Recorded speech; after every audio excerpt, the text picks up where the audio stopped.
Hello, and welcome to News Laundry. I am Nidhi Suresh. I am a correspondent with the English team at News Laundry. And with us today is Basant Kumar, who's also our in-house cyclist and the Hindi correspondent. We're actually here to give you a rundown of everything we've done at News Laundry. As you know, News Laundry is purely supported and runs on your belief and faith in us and your support for us. So we thought we'd give you a glimpse of everything that we'd experienced and we'd worked on this year. So Basant, before I move on to the list of stories, my Hindi is not that great, so I'm going to stick to English and Basant is going to stick to Hindi. Before we move on to our list of stories, I want to know, as a reporter, what was the most challenging thing for you this year? ये सवाल मतलब challenging क्या था। पूरा साल ही challenging रहा as a reporter और as a नागरिक, क्योंकि सेकेंड वेव रहा इस बार। फार्मर प्रोटेस्ट जो 20 से चलता आ रहा तो वो भी था। ठंड बरसात सब में किसान दिल्ली की सरहद पे पड़े रहे, आंदोलन करते रहे। साल के अंत तक सरकार उनकी बात मान ली, वो वापस चले गए। कोविड सेकेंड वेव खत्म हो रहा है, मतलब थर्ड वेव की आहट ऐसे लग रहा है कि आने वाली है। ओमिक्रॉन आ गया, तो साल बहुत ही मतलब एक तरीके से चैलेंजिंग रहा एज अ रिपोर्टर और एज अ नागरिक भी। मुझे याद है किसी ने कहा था, किसी रिपोर्टर ने कहा था कि जब वॉर होता है, युद्ध होता है, तो हमें पता है कि दुश्मन कहाँ किस तरफ है और किधर से बम बारूद जो भी आ सकता है। लेकिन कोविड के समय में आपको पता नहीं था आपका दुश्मन कहाँ है। आप ग्राउंड पे हैं, हम सब ग्राउंड पे थे, हम अस्पताल जा रहे थे, उन परिजनों से मिल रहे थे, तो वो डर तो था कि हमें भी कोविड ना हो जाए। तो बहुत ही चैलेंजिंग रहा, मतलब बहुत बहुत ज़्यादा। हम शायद ही 2021 को 2020 को ये 2 साल ऐसा है कि शायद ही कोई भूल पाएगा। आपके लिए कैसा रहा? I think मेरे लिए भी the most toughest thing was to report at a time when there was a pandemic happening, because I feel like for me, I draw a lot of inspiration from work that other people have done. So I remember one of my professors used to say that you always stand on the shoulders of giants. So those who have done really good work, you look back and you draw inspiration. But in a time of the pandemic, I felt like there was no where to look, and there was nobody who'd worked in a situation like this. So suddenly there was a lot of figuring out to do on our own, of how to work from home, how do you go to the ground, what is the ground anymore. So that way I thought that was the most challenging thing for me. But that's exactly why we also wanted to give you a glimpse of everything that we've done this year, because despite all the challenges that we've had to face as an organization, as reporters, as people working at the back end, News Laundry has really grown this year, and we've had the opportunity to build our team, which also means that a lot more of us were on ground. And this is purely because of your support that you've had, that you've given us throughout this year. So बसंत, हम कहाँ से शुरू कर रहे हैं? From January. हाँ, किसान आंदोलन। हाँ, जो नवंबर से शुरू हो चुका था, और हम लोग उस वक्त हम दोनों ही ग्राउंड पर थे जब किसान दिल्ली के बॉर्डर सिंघू आए।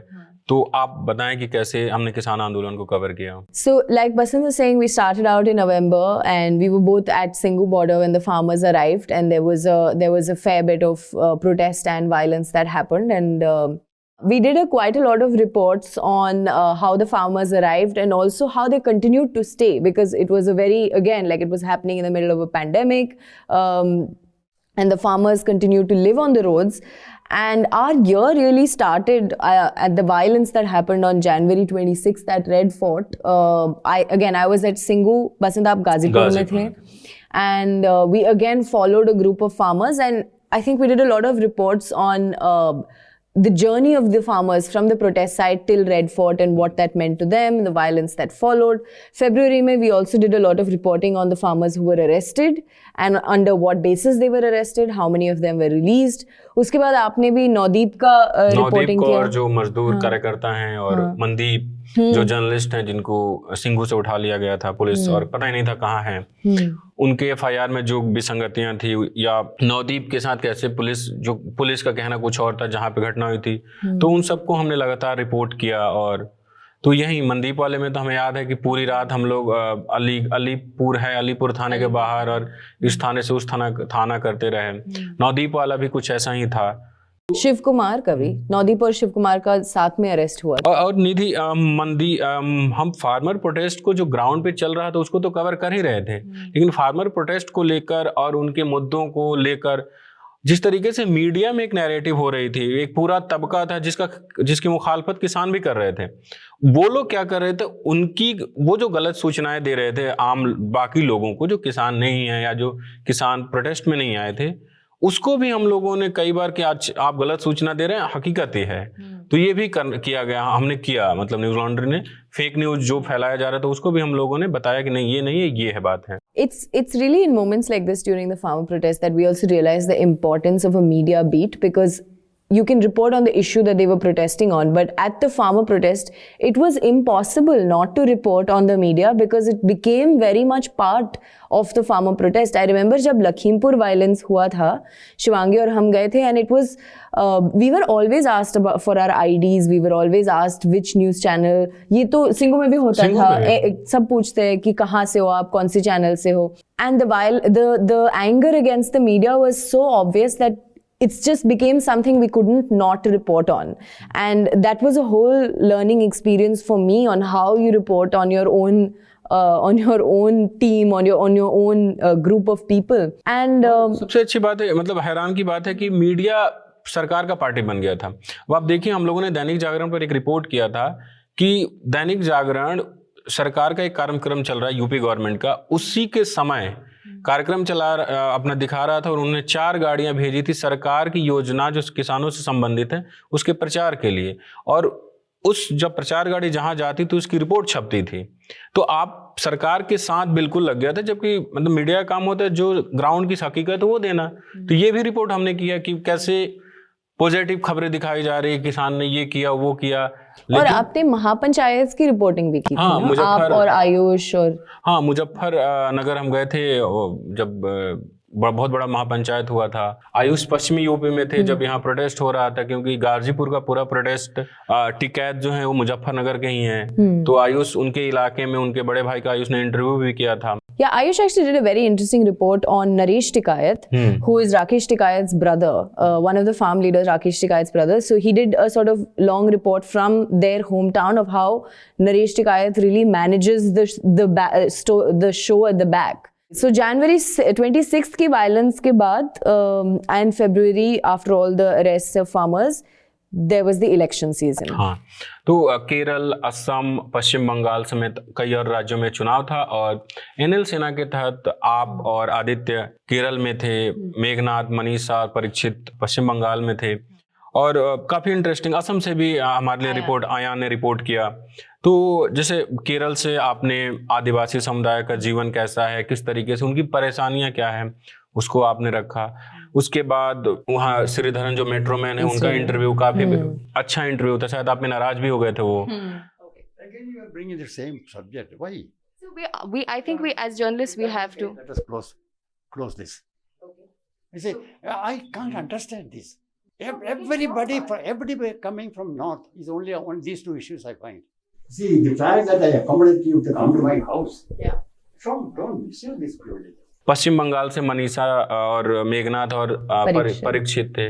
आप सबको याद होगा कि मनीषा ने एक इंटरव्यू किया था एक महिला का जो बिहार के छपरा की रहने वाली थी। उनकी तस्वीर छपी हुई थी उस विज्ञापन में जिसमें कहा जा रहा था कि प्रधानमंत्री आवास योजना के तहत पश्चिम बंगाल में इतने लोगों को घर मिला, और उनके पास खुद अपना घर नहीं था, वो किराए के कमरे में रहती थी, वो भी 500 रुपए किराए के कमरे में। ये घर आपका है? नहीं, ये घर मेरा नहीं है। घर रहने से हमें झोपड़ी में रहेंगे, आप ही लोग देखिए। ये घर परीक्षा एक बार घर दिखा दीजिए ऑडियंसेस को। तो इस इश्तिहार में लिखा है कि प्रधानमंत्री आवास योजना के तहत आपको ये घर मिला, तो ये सही है या ये तो गलत है? आपको गलत है, ये झूठी बात है। उसके बाद जो हिंसा हो रही थी पश्चिम बंगाल चुनाव में, उसके बाद भी उसको मनीषा ने काफी डिटेल में किया। चुनाव के समय लोगों की ख्वाहिश होती है, हर आदमी कुछ चाहता है, तो एक छोटी लड़की की कहानी मनीषा काफी मतलब वो कहने का तरीका काफी इंटरेस्टिंग था। मुझे ना इलेक्शन अच्छा नहीं लगता है, क्योंकि यहाँ पे ज्यादातर लोग काम बोलते हैं ज्यादा पर करते नहीं है कुछ, ज्यादातर झूठ ही बक के चले जाते हैं। पहले तो बोलेंगे हाँ ये करेंगे वो करेंगे, फिर जब जीत जाएंगे फिर वो सब कुछ नहीं करते, भूल जाते हैं कि मैंने कुछ कहा था, हाँ बाबा ये करना है वो करना है। जैसे कि हमारे यहाँ पे ब्रिज, अगर यहाँ पे एक ब्रिज बना दिया जाए ना तो बहुत टाइम बच जाता है बच्चों के लिए और जो काम करने जाते हैं, पर ऐसा तो हो ही नहीं रहा है। कब कितने सालों से कह रहे हैं कि ब्रिज बनाएंगे, पर यहाँ पे ब्रिज नहीं बना रहा है। अप्रैल में जब कोविड की एंट्री होने लगी थी, सेकेंड वेव, जो हम लोग सोच रहे थे कि फर्स्ट वेव के बाद शायद खत्म हो जाए, ये भी कहा जा रहा था कि सेकेंड वेव आएगा, लेकिन उसी दौरान राज्यों में चुनाव भी हो रहे थे, वहाँ पे नेताओं की भीड़ भी लग रही थी। सेकेंड वेव आया और अप्रैल में ही न्यूज़ लॉन्ड्री को हम सबको एक बड़ा नुकसान हुआ। हमने अपना एक साथी आशीष को, जिनका निधन हो गया कोविड की वजह से। अप्रैल मई जून तो पूरे देश के लिए मुश्किल भरा रहा, जब सेकेंड वेव आ चुका था और हम सब ग्राउंड पर थे। आयुष को कोविड हो चुका था, वो रिकवर होके फिर हम लोग ग्राउंड पर गए। सेकेंड वेव बिल्कुल ऊंचाइयों पे था और लोग, डर लग रहा था कि हम ग्राउंड पे जा रहे हैं, क्या क्या सिचुएशन होगा। पर अगर हम लोगों ने रिपोर्ट नहीं किया होता तो आज जिस तरीके से यूपी के स्वास्थ्य मंत्री ने कह दिया विधानसभा में कि किसी की डेथ नहीं हुई ऑक्सीजन की कमी से, तो वो फुटेज, वो वीडियो, वो तस्वीरें, वो लोगों की कहानियां, वो तो उनके सामने रखी जा सकती है ना, कि ये देखिए आप ये कह रहे हैं, हकीकत ये है। मसलन मैंने और आयुष ने जब हम पश्चिमी यूपी से अपनी पूरी यात्रा शुरू करी कोविड सेकेंड वेव रिपोर्टिंग की, तो हमारा पहला पड़ाव मेरठ था। और मेरठ से जो हमारी पहली वीडियो स्टोरी थी, हम मेरठ में डे 1 हमारे सामने 3 से 4 लोगों की मौत हुई। हम मतलब आप कैंपस में बैठे हुए थे मेडिकल कॉलेज की, और इमरजेंसी गेट है जहाँ पे कोविड का इलाज चल रहा था, वहाँ पे लिखा हुआ था इस अस्पताल में ऑक्सीजन लाने की ज़रूरत नहीं है। लेकिन उसी के बाहर एक नौजवान रो रहे थे, बिल्कुल ऐसे जैसे तब आप किसी छोटे से बच्चे का कुछ सामान छीन लें, वो रोता है, वैसे फूट फूट कर रो रहे थे। बातचीत हुई तो पता चला कि उनकी 2 महीने पहले शादी हुई थी, उनकी वाइफ का निधन हो गया। हम उनको फॉलो करते करते शमशान घाट तक गए जहाँ पे अंतिम संस्कार हुआ। वहाँ जो शमशान घाट में डायरी मेंटेन होती है किनका अंतिम संस्कार हुआ, उस पर पता है मौत का वजह क्या लिखा गया था? ऑक्सीजन की कमी। एंड फिर जून में बसंत, आपकी और आयुष की काफ़ी रिपोर्ट्स हुए थे। Can you tell us a little bit about why June was so special for you both? तो जून आया, हम लोग सेकेंड वेव कवर करके आ चुके थे और फिर दूसरी चीज़ें चल रही थी। फार्मर प्रोटेस्ट कंटिन्यू था, उसमें भी हम रिपोर्ट कर रहे थे। जून में हुआ ये कि राम मंदिर को लेकर संजय सिंह, जो आम आदमी पार्टी के सांसद हैं राज्यसभा में, उन्होंने एक प्रेस कॉन्फ्रेंस किया और ट्रस्ट पे एलिगेशन लगाया कि ट्रस्ट महंगे ज़मीनें खरीद रहा है और एक रिलेशनशिप बताया कि इससे ऐसे से खरीदा जा रहा है। तो फिर हम लोग पहुंचे, हमारे पास कोई आइडिया नहीं था कि हम करने क्या आए हैं। मतलब एक प्रेस कॉन्फ्रेंस हुआ और हम आ गए थे। लेकिन डे 1 हमें एक इंटरेस्टिंग स्टोरी मिली कि जिस ज़मीन पे संजय सिंह ने एलिगेशन लगाया कि 2 करोड़ में जो ज़मीन खरीदी गई और 18 करोड़ में थोड़ी देर बाद ही बेची गई, उसी ज़मीन का हिस्सा उसी दिन ट्रस्ट ने उस व्यक्ति से खरीदा था जो पाठक दंपति है, और पाठक दंपति ने जो 2 करोड़ से 18 करोड़ में बिकी थी वो दूसरे तरीके से खरीदा गया था। मतलब जमीन एक ही आदमी की थी। एक जमीन जो 18 करोड़ में बिकी उसको पाठक दंपति से रवि मोहन तिवारी और सुल्तान अंसारी ने खरीदा, सुल्तान अंसारी से ट्रस्ट ने खरीदा। दूसरी तरफ था कि डायरेक्ट ट्रस्ट ने पाठक दंपति से खरीदा, जिनका नाम हरीश पाठक और कुसुम पाठक था। आपको हैरानी होगी, कुसुम पाठक और हरीश पाठक पुलिस की नज़र में भगौड़ा हैं। उनकी गाड़ी जब्त करके वहाँ के कोर्ट थाना है वहाँ रखी गई है। और उन पे उन्होंने बहुत पहले एक कंपनी बनाई थी कि आप इनकम डबल करने वालों, बहुत सारे लोगों का करोड़ों रुपए लेके वो भाग गए, तो उनके अलग अलग बाराबंकी, अलग अलग थानों में गोंडा, इन जगहों पे उनके खिलाफ FIR है और पुलिस की नज़र में भगौड़ा है। वो आते हैं, ज़मीन बेच के चले जाते हैं। वो भी ट्रस्ट को, राम मंदिर ट्रस्ट में अयोध्या के DM एक अस्थायी मेंबर होते हैं। तो जो हमारी दूसरी रिपोर्ट थी जिसकी काफ़ी चर्चा हुई और तमाम मीडिया ऑर्गेनाइजेशन ने जिसको फॉलो किया, वो ये था कि ऋषिकेश उपाध्याय जो मेयर हैं अयोध्या के, उनके सगे भांजे दीप नारायण उपाध्याय ने फरवरी महीने में एक ज़मीन खरीदी जो राम मंदिर जहाँ बन रहा है वहाँ से 100 मीटर दूरी पे 20 लाख में, जिसकी मार्केट वैल्यू मतलब जो सरकार के मुताबिक उस जमीन की कीमत 35 लाख रुपए है। जो सरकार तय करती है कि इस जमीन कितनी कीमत है। कम दर पे खरीदा। 3-4 महीने बाद मई में उन्होंने वो जमीन 2 करोड़ 50 लाख रुपए में बेच दिया राम मंदिर ट्रस्ट को। मतलब 20 लाख में जमीन खरीद कर बेच दिया 2 करोड़ 50 लाख में। तो ये एक बड़ी सूचना थी जो बाहर आई थी और इस पे काफी लोगों ने फॉलो किया। और निधि, आपको जानकर हैरानी होगी, आपने उसके बाद फॉलो किया ही, देखा ही कि वो जो जमीन बेची गई थी और खरीदी हुई थी वो सच हकीकत में सरकार की जमीन थी। नजूल को जमीन जिसको बोलते हैं, उसको कोई बेच नहीं सकता ऐसे, सरकार की जमीन होती है। सरकार उस पर आपको देती है कि आप उस पर कुछ कर लीजिए, खेती करिए, जो भी करिए। बाद में DM ने, जो अनुज कुमार झा तब DM थे, उन्होंने उस पर जांच बैठाई और हमने उसका रिपोर्ट निकाला तो पता चला कि वो ज़मीन तो नजूल की है।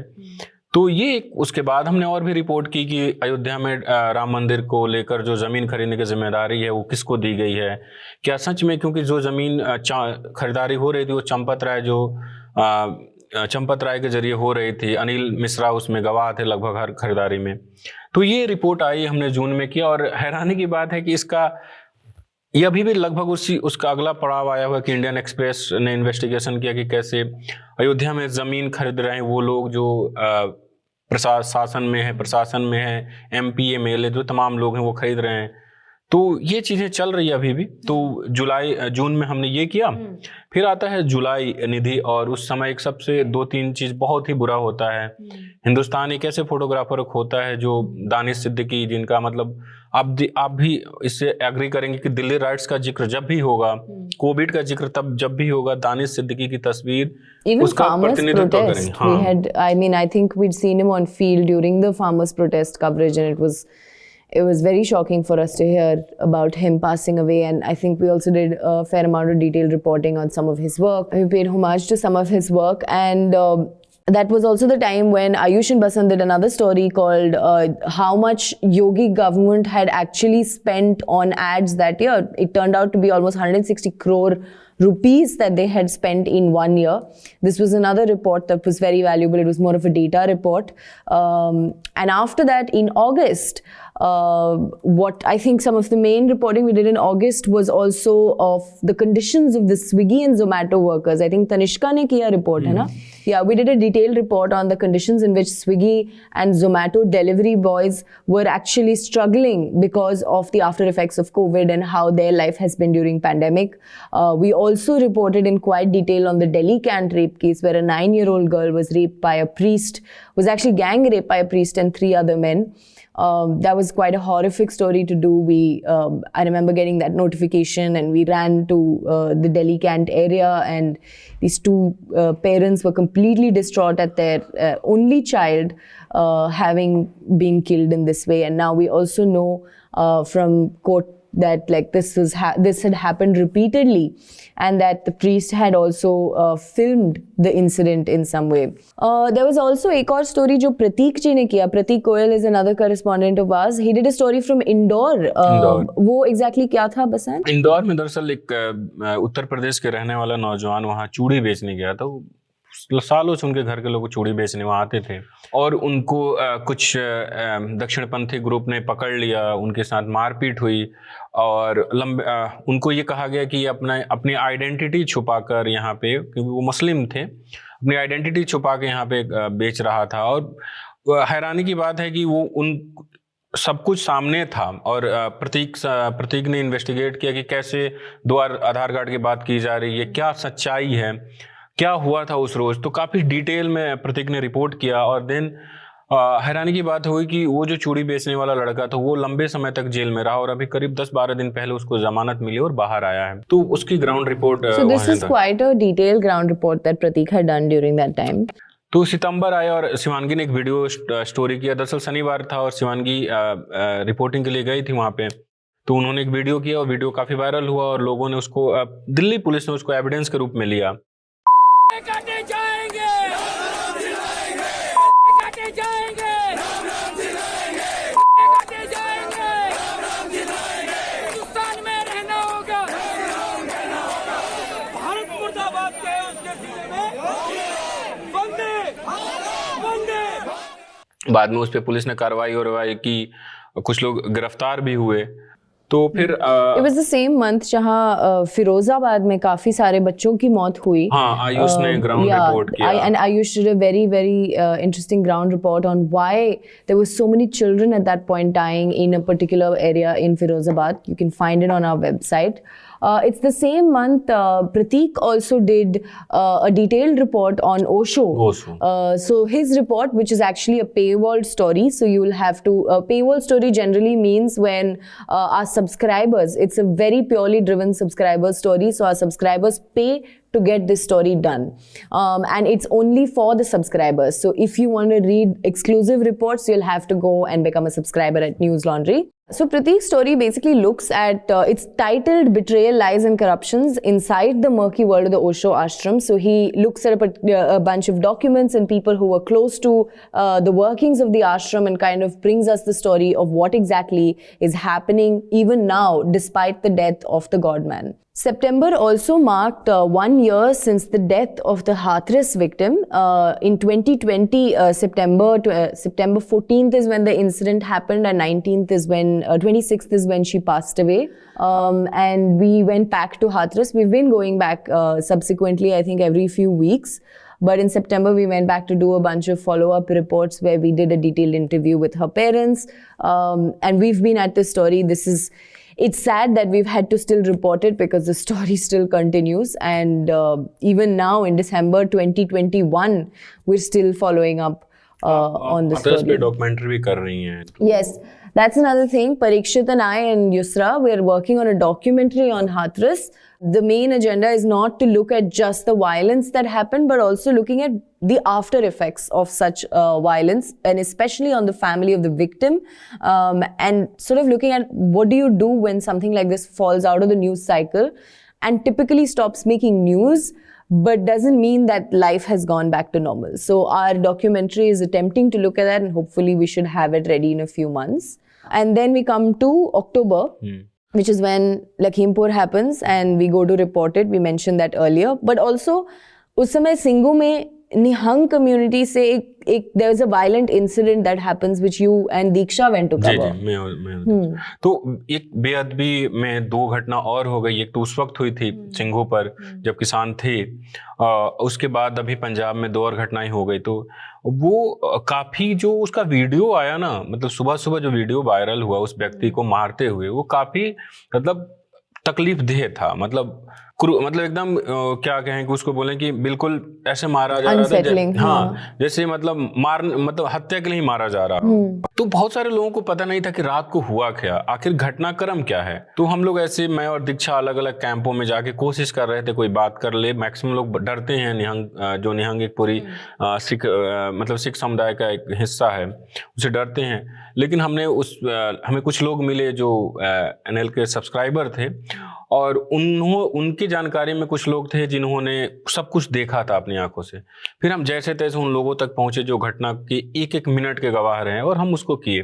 हमने रिपोर्ट किया, और वो रिपोर्ट करना भी काफी मुश्किल था. और वहां पे कई लोगों से मिले, कुछ ऐसे लोगों से जिन्होंने ओपन में कैमरे पे रिकॉर्ड कर रहे थे कि इसमें कुछ गलत नहीं हुआ. आप किसी की हत्या हो रही है, धर्म बेअदबी हो रही है, तो पूरा भारत में पूरी कानून प्रक्रिया है, उसको ओवरलैप करके आप किसी की जान ले रहे हैं. तो ये रहा. लेकिन लखीमपुर निधि, आप बताएं कि इस बार का पार्लियामेंट सेशन भी लखीमपुर खीरी विवाद के ही बीच में खत्म हो गया. जो केंद्रीय गृह राज्य मंत्री, उनका इस्तीफा नहीं हुआ, जबकि उनके बेटे पे पूरा एलिगेशन है. तो आप जब गई तो वहां पे कृषि किसान आंदोलन हो या जो कुछ भी हुआ था, उसका क्या इम्पैक्ट था और कैसा रिपोर्टिंग का अनुभव रहा वहाँ? I think the story is in the fact that the 2 people who died from the farmer's side, the most senior citizen Nachattar and the youngest Lovepreet जो था, वो पहली बार they were going for the first time for the farmers' protest. They had only been watching it in TV. There was also Lakhimpur, बहुत East UP में है. It's near Nepal border. So even Union Minister Ajay Mishra के घर जो है is 10-15 minutes away from Nepal. तो वहाँ के जो सिगरेट्स जो है, वहाँ के रेडियो जो है, you can actually listen to, you get cigarettes from Nepal, you get radio stations from Nepal. So it's that close to the border and quite removed. It's not like another place that you see in West UP. It's very green, it's very beautiful. And the farmer protests there, of course, it's also called the mini Punjab. Wahan pe there's quite a lot of Punjab population. And even though they're the minority compared to other places in UP, they do have a strong hold there. And they have large land holdings. So there was a lot of support for the farmers' protest. A few of them had traveled to Singhu border or Ghazipur, but it was still less. तो वहाँ पे पहली बार the farmers were gathering in a particular area, एक stadium में वो gather कर रहे थे ग्राउंड पे, and union minister was supposed to land there with the deputy CM उस समय, Keshav Prasad Maurya, but there was a lot of backlash towards them landing, and there was a peaceful protest happening, and you know, when the videos jo aaye, the car ramming into the crowd, it was very very difficult to believe that ki ye ek accident tha. Yeah, it's not possible to look at that video and feel like, you know, you feel very uneasy. The first thing that happened was the internet was snapped. तो बहुत सारे reporters के पास, we met a lot of stringers there, because एक reporter की भी मौत हुई थी, रमन कश्यप, and उनके जो साथी थे वो बता रहे थे कि उनके पास काफी सारे वीडियोस था, but when the issue became so big, they also got scared and internet भी बंद हो गया था कि काफी सारे रिपोर्टर्स ने जो वीडियोस थे डिलीट कर दिया, वो मतलब they didn't want to get involved. So a lot of things also didn't come out because the internet was snapped. I think as reporters, for us, it was like, you know, it's a developing story. So every day there were new things coming up, and the most interesting and heartbreaking reporting that I felt during that time was actually the people who died from the side of the BJP and the driver who passed away, who was first union minister's driver and then Ashish Mishra's driver. Just the poverty that they were living in. This driver, who has given his life for 11 years to this union minister's family, was living in a one-bedroom place with a completely physically challenged father, and they were in debt for about 2-3 lakh rupees, and they just had nowhere to go. This was the only earning member unke family mein, and this was very heartbreaking to see. The farmers, then immediately compensation was announced for the farmers, but the compensation was given to the side of the BJP and the driver and Raman Kashyap, but it was done more quietly. फिर नवंबर आता है और हमारे यहाँ सिद्दीकी कप्पन हो, उन पे एक पूरी विस्तृत रिपोर्ट होती है, तो आप बताएं कि नवंबर में हम लोग न्यूज लॉन्ड्री ने क्या किया? I think that's definitely a series to take a look at, the Siddiqui Kappan series that Akanksha did. Siddiqui Kappan was a journalist who was arrested on his way to Hathras when the incident had happened, and they've booked him under UAPA, and he's still in jail. He lost his mother when he was in jail as well, and he has only been out for very few days in between. But Akanksha, based on conversations with his lawyer, has done an in-depth series about 8 to 9 reports. 8 to 9 reports of exactly what the court is building their case on, exactly what the police is using to produce as evidence from his WhatsApp chats, and how the interpretation is happening, and it's very diligently done. Akanksha that way has the patience to do it in a way that, you know, she really has put in effort to do this, and it's very well written. So please do go check out that series of reporting. उसी समय त्रिपुरा आयुष गए थे, त्रिपुरा में जो पूरा violence हुआ उसको आयुष ने किया। फिर फार्मर प्रोटेस्ट खत्म हुआ, जिसका जिक्र हम कर चुके हैं पहले। गुरुग्राम में जो नमाज को लेकर अभी भी विवाद चल रहा है, उसको हमारी साथी तनिष्का ने काफी डिटेल में किया। मुझे लगता है 3 या 4 रिपोर्ट उन्होंने किया, कुछ वीडियो रिपोर्ट भी किए, तो वो भी काफी अच्छे तरीके से किया हुआ डिटेल रिपोर्ट है। अब आते हैं हम दिसंबर में, एंड ऑफ द ईयर। हमारे साथी ने दीक्षा ने एक पेबॉल स्टोरी की। दीक्षा बता रही थी लगभग उनको 1 महीना लग गया इस रिपोर्ट को करने में।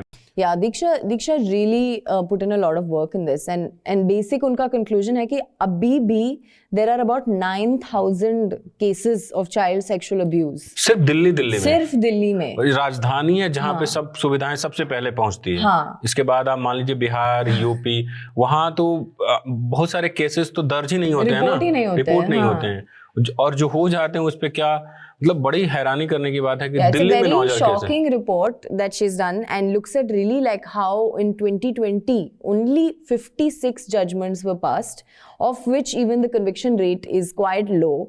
And really it comes back to that question कि जो हाथरस में जो आपने पूछा कि हम ये क्यों रिपोर्ट कर रहे हैं। Diksha does the similar exercise on a mass scale, where she looks at how there's so much pendency and the weight of the system, and these were courts that were created, POCSO courts जो है special courts है, which were created to increase the speed of such cases, but here we are as we speak, 9,000 cases only in Delhi pending of child sexual abuse, which is the worst form of violence that one can imagine. And that's sort of how इस साल का ending Was there anything we missed? नहीं, बाकी चल ही रहा है। अभी जब हम वीडियो रिकॉर्ड कर रहे हैं तो अभी साल खत्म होने में वक्त है और कई अब आज आप जा रहे हो हरिद्वार, मतलब अभी जब हम रिकॉर्ड कर रहे हैं तो रात को मैं हरिद्वार में रहूंगा। तो ये सब चीज हम कर रहे हैं लगातार, और ये सब मुमकिन हो पाता है हमारे सब्सक्राइबर की वजह से, क्योंकि जितनी भी रिपोर्ट की हमने बात की, ग्राउंड रिपोर्ट्स की हमने बात की, उसमें आपको पैसे की जरूरत पड़ती है। और पैसा आप देखिए कि हमने अभी एक लोकसभा में एक सवाल जवाब में भारत सरकार ने बताया है कि 2016 से अब तक भारत सरकार विज्ञापन में 5,000 करोड़ खर्च कर चुकी है। और यूपी गवर्नमेंट का आपने बात की है कि एक साल में 160 करोड़, तो ये सब पैसे विज्ञापन में ही जाते हैं और विज्ञापन सरकारी संस्थाओं को मिलता है। हम ना सरकार से विज्ञापन लेते ना ही कॉर्पोरेट से, तो हम जो हमारे सब्सक्राइबर हैं उनके सहयोग से इस तरीके की रिपोर्ट करते हैं। कई बार हम मुश्किल में होते हैं। कोविड टाइम में हम सब मुश्किल में थे, कब आपको कोविड हो जाए आपको पता नहीं था। फार्मर प्रोटेस्ट में भी जब हिंसा हुई, या जहाँ कहीं भी दिल्ली राइट्स में जब पिछले साल की बात करें तो आयुष वहाँ पे थे। हम अपनी तरफ से मेहनत करते हैं और जो हमारे सब्सक्राइबर हैं वो अपनी तरफ से हमारा सहयोग करते हैं, और ये सब मुमकिन हो पाता है। Absolutely. I mean, in a time like this, the fact that we've managed to grow and really be on ground is all thanks to you. And before we leave, Basant, when we were sitting down yesterday and making this list of reports for you, Parikshit, our producer, was also saying, isn't there anything positive? Because a lot of the things that we listed were quite dark and heavy. And when he asked us this, both Basant and I had to really think for 5 minutes कि अच्छा क्या positive news आया है इस साल. I mean, it's been a terrible year for so many people personally as well, but आपके पास कुछ positive news है? मतलब पॉजिटिव न्यूज कुछ खास तो नहीं है। मतलब जीवन आप आसपास देखिए तो बहुत बुरा समय चल रहा है, और समय गुजर जाता है, उसकी मेमोरी तो रहती है, तो वो मेमोरी भी आपको परेशान करती है, आप जो सामने देखते हैं। कुछ खास नहीं रहा। एक चीज ठीक रहा कि किसान आंदोलन खत्म हो गया, क्योंकि किसान लंबे समय से, और लगभग 700 किसानों का निधन हो गया, और लंबा चलता तो ठंडी है, दिल्ली की ठंड अब धीरे धीरे अपना असर दिखा रही है, तो और लोगों का निधन होता। तो ये एक अच्छा चीज रहा कि किसान आंदोलन खत्म हो गया, लोग अपने अपने घर चले गए लगभग 1 साल कुछ महीने बैठकर। तो पूरे साल में एक पॉजिटिव चीज यही देखा कि ठीक है, साल खत्म होते होते किसान आंदोलन और किसान अपने अपने घर को चले गए जो इतने महीनों से सड़कों पर थे। आपके लिए कुछ पॉजिटिव रहा? I don't think I have anything in terms of news which was positive, but one thing that I take away from this year is the fact that I am working at a time when there was a possibility for me to witness a lot of things that happened this year जो काफी historic था, चाहे pandemic हो, चाहे किसान आंदोलन है, despite like the things that happened even with Hathras case. I felt it was incredibly, the word is not lucky, but I had the opportunity to really witness it firsthand, and also not just witness but be entrusted with the responsibility of writing about it and telling people about it, which I consider myself to like humbled with the fact that we could do it. And once again, only possible because you have had faith in us for allowing us to do it for you. Basant, you have a little something for us to end this with? हाँ, मतलब इतना सब कुछ मतलब negative तो नहीं कहेंगे, हकीकत है। अब हकीकत जैसा भी है उसको एक्सेप्ट करना पड़ता है। सब कुछ जो हम बोल के गए वो पूरे दुनिया ने देखा है, पूरे भारत ने उसको झेला है। लेकिन मैं चाहता हूँ कि जो हमारा ये सब कुछ खत्म, मतलब जो हमारी बातचीत खत्म हो रही है, एक पॉजिटिव नोट पे खत्म हो। मैंने जो बॉलीवुड के अभिनेता हैं पंकज त्रिपाठी, उनका इंटरव्यू किया था बीते साल ही। तो पंकज त्रिपाठी गोपालगंज के रहने वाले हैं और मनोज वाजपेयी बेतिया के, मतलब नदी इस पार नदी उस पार। तो वो कई बार पंकज त्रिपाठी ने एक बार कहा था कहीं कि अखबार में कटिंग छपा था कि बेतिया का एक लड़का बॉलीवुड में जब सत्या फिल्म आई थी और सत्या काफी चली थी, तो मैं प्रभावित हुआ। तो मैं इसी को लेकर उनसे सवाल पूछा था कि यार मुझे जब दिखा कि बेतिया से खबर आई थी कि बेतिया उन दिनों अखबार में सत्या के टाइम पे, तो बेतिया का कोई लड़का गया अभिनेता बनने, तो एक आपको लगता है ना कि मुश्किल काम नहीं है, असंभव काम नहीं है। अगर वो गंडक के उस पार का कोई लड़का जा सकता है तो इस पार से क्यों नहीं जा सकता है? मतलब ये नामुमकिन नहीं है। तो जीवन में कई बार आपको लोग, किताबें, यात्रा के दरमियान ट्रेन में बैठा हुआ कोई व्यक्ति आपको कुछ इंसाइटफुल, कुछ प्रेरणा दे के चला जाएगा, पता नहीं चलता है। आप रिसीविंग एंड पे रहो, आप लेने के एंड पे रहो। हम अपना रिसीवर बंद कर देते हैं आज के दौर में। तो सुनने की प्रवृत्ति जो है उसको खोल के रखनी चाहिए, रिसीवर अच्छा बनना चाहिए। तो मैं चाहता हूं कि ये हमारी बातचीत उनकी वीडियो के साथ खत्म हो और लोग उसको सुने और अपने जीवन में उसको उतारें। बिल्कुल।